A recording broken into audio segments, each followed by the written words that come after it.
السلام علیکم and welcome back to دوحاز لائف۔ کیسے ہیں آپ سب؟ امید ہے آپ سب خیریت سے ہوں گے۔ میں بھی بالکل ٹھیک ہوں۔ اور یہ کلپ جو ہے یہ 2-3 دن پرانا ہے، اور یہاں پر میں جا رہی تھی گاؤں، تو اپنے گاؤں مطلب جہاں پر میں پیدا ہوئی اپنی امی کی طرف، صحیح ہے۔ تو میں ادھر جا رہی تھی، تو یہاں پر ہماری گاڑی رکی تھی کچھ کام کے سلسلے میں۔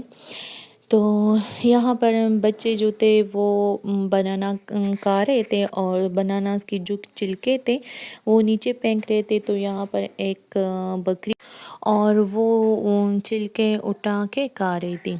تو بس یہی سوچ رہی تھی کہ اللہ نے اس بکری کا رزق ان چھلکوں میں رکھا تھا، صحیح ہے۔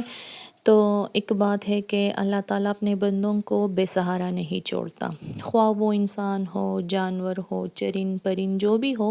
اللہ اپنے فضل و کرم سے، اپنی رحمت سے، ایسی ایسی جگہوں سے اپنے مخلوق کو نوازتا ہے جہاں پر ہماری انسانوں کی سوچ بھی نہیں جاتی۔ اور یہاں پر جی میں کھا رہی تھی فش، تو ایک چھوٹا سا کلپ میں نے ریکارڈ کر لیا۔ یہ میں اپنے گاؤں جب گئی تھی تو ادھر کی کلپ تھی۔ اور یہاں پر جی اب آتے ہیں اپنی ڈیلی روٹین پر۔ تو یہاں پر میں اسکول سے واپس آئی، تو آج کل میں روزے رکھ رہی ہوں، کیونکہ پچھلے رمضان میں میرا جو چھوٹا بیٹا ہے وہ ہوا تھا، تو اس وجہ سے کچھ روزے رہتے تھے، تو وہ میں ابھی کچھ تو نہیں تھے، 2 عشرے تھے، تو ابھی وہ میں پورے کر رہی ہوں۔ تو اس وجہ سے کافی لیٹ رہتا ہے، کیونکہ ایک تو میں اسکول جاتی ہوں، اسکول سے پھر آج کل چھٹی بھی لیٹ ہوتی ہے، اور پھر میں گھر بھی لیٹ آتی ہوں، اور پھر بچوں کو بھی دیکھنا ہوتا ہے۔ شام میں ڈنر کے لیے میں پکاتی ہوں، اور پھر اپنے لیے، کیونکہ ہم ڈیلی چاول پکاتے ہیں، اور میں اپنے لیے سالن وغیرہ کا بندوبست کرتی ہوں روٹی کے لیے۔ تو کیونکہ روزے کی حالت میں بندوں سے، مجھ سے تو بالکل بھی چاول نہیں کھائے جاتے، ہاں تھوڑے بہت کھا لیتی ہوں، تقریباً 4-5 چمچ لے سکتی ہوں، لیکن پراپر جو میرا دل ہوتا ہے وہ مطلب روٹی کھانا میں زیادہ پریفر کرتی ہوں۔ اور ابھی یہ وائس اوور جب میں کر رہی ہوں تو ابھی 2 منٹ ہوئے ہیں، اور ابھی ان 2 منٹس میں نے تقریباً 6 دفعہ اپنی جو ریکارڈنگ ہے وہ میں نے سٹاپ کی ہے، کیونکہ بچے اتنا زیادہ تنگ کرتے ہیں مجھے کہ میں کیا ہی بتاؤں۔ بار بار آتے ہیں، کیونکہ باہر شور ہوتا ہے، اور ہم پٹھان ویسی بھی زیادہ باتیں کرتے ہیں گھر میں کوئی بھی خاموش نہیں ہوتا ہے، تو اس وجہ سے مجھے وائس اوور کرنے کے لیے میں اپنے روم میں آتی ہوں، اور پھر جب میں روم میں آتی ہوں تو پھر بچے آتے ہیں، تو یہ تقریباً 7-8 منٹس کی ویڈیو ہوتی ہے، اور یہ میں کافی یہ مجھے کافی تکاتی ہے، کیونکہ بار بار بچے آتے ہیں، بار بار مجھے تنگ کرتے ہیں، تو اس لیے ابھی بھی میں نے سٹاپ کیا تھا، کیونکہ بچہ آیا تھا، اور پھر میں بھول بھی جاتی ہوں، کیونکہ ایک ردم ہوتی ہے جب میں ویڈیو تو میں پہلے سے بنا چکی ہوتی ہوں، پھر میں وائس اوور کرتی ہوں، کیونکہ وائس اوور لازمی ہے، کیونکہ ہم تو پشتو میں ہی باتیں کرتے ہیں، تو میں وائس اوور کرتی ہوں۔ اور یہ مطلب کافی ویڈیوز ایسی ہے جو میں نے کافی ہفتہ پہلے 2 ہفتہ پہلے میں بنا چکی ہوں، پھر میں اس پر وائس اوور کر رہی ہوتی ہوں، تو وہ کافی مشکل ہوتا ہے، لیکن جب ایک پراپر خاص ردم چلتی ہے مطلب ویڈیو کے ساتھ ساتھ، تو پھر ٹھیک ہے۔ اگر بیچ میں سٹاپ کر لوں تو وہ روانگی پھر ختم ہوتی ہے، پھر وہ میں نہیں کر سکتی وائس اوور، پھر سمجھ نہیں آ رہی کہ میں کیا بتاؤں۔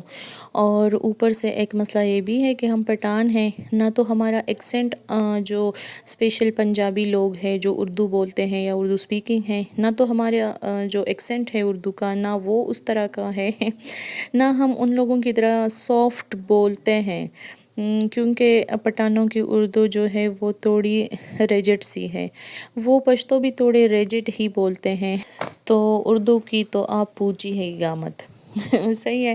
اور اگر پھر بیچ میں بچے آتے ہیں، وہ پھر شور وغیرہ کرتے ہیں، تو پھر میں بالکل بھی نہیں، وہ سارا ردم میرا وہ ٹوٹ جاتا ہے. صحیح ہے. تو ابھی جلدی جلدی میں بنا رہی تھی چکن، اور یقین مانیں آپ اس طرح کی چکن ضرور بنائیں. ابھی آپ لوگ سوچیں گے کہ آپ تو ہر ویڈیو میں یہ کہتی ہے، لیکن یہ بڑی کوئک ریسیپی ہے، بڑی زبردست والی ریسیپی بھی ہے اور جلدی بھی بن جاتی ہے. تو آپ لوگ اس طرح کی ضرور بنائیں یہ ریسیپی اور پھر شیئر کریں. تو خیر بتانے کی ضرورت نہیں ہے کیونکہ میرا چینل تو کوکنگ کا ہے بھی نہیں. اور دوسری بات یہ کہ آپ لوگ خود دیکھ سکتے ہیں کیونکہ بیسک سی چیزیں ہیں، کچھ زیادہ مسالے وغیرہ اور اتنا کمپلیکس فوڈ ہم نہیں بناتے، بس سمپل ریسیپی ہوتی ہے اور جھٹپٹ والی ریسیپی ہم بناتے ہیں. تو یہاں پر چکن کافی حد تک فرائی ہو چکا تھا. میں نے صرف اس وقت نمک ڈالا تھا. جب یہ چکن فرائی ہوتا ہے بس آپ صرف نمک ڈالیے گا. اور پھر اسی یہ جو دہی والا پانی ہے اور جو پیسٹ میں نے بنایا ہے ٹماٹروں والا، تو اسی میں اس چکن کو ہم تقریباً 6-7 منٹ پریشر دیں گے اور یہ خود بخود اس کا جو پانی ہے وہ ڈرائی ہو جائے گا اور زبردست قسم کی چکن کڑاہی بھی آپ بول سکتے ہیں. ہلکی ہلکی بس شوربہ بچتا ہے، شوربہ تو خیر نہیں ہوتا، وہ ہلکی سی جو ہم مسالہ بناتے ہیں بس وہ والی گریوی ہوتی ہے اور کافی اچھا ٹیسٹ آتا ہے. یقین مانیں جب آپ دہی ڈالیں گے تو اس سے کافی جو ٹیسٹ ہے، جو ذائقہ ہے چکن کا، وہ کافی انہینس ہوتا ہے. صحیح ہے.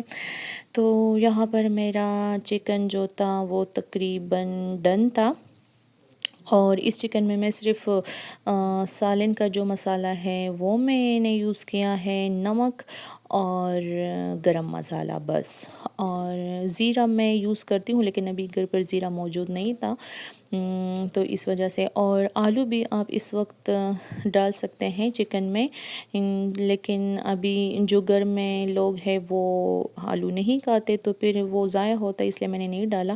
اور یہاں پر آپ جو ہمارا آٹا ہے وہ ہم گوندھ چکے ہیں، وہ کیا ہے تندور کے لیے.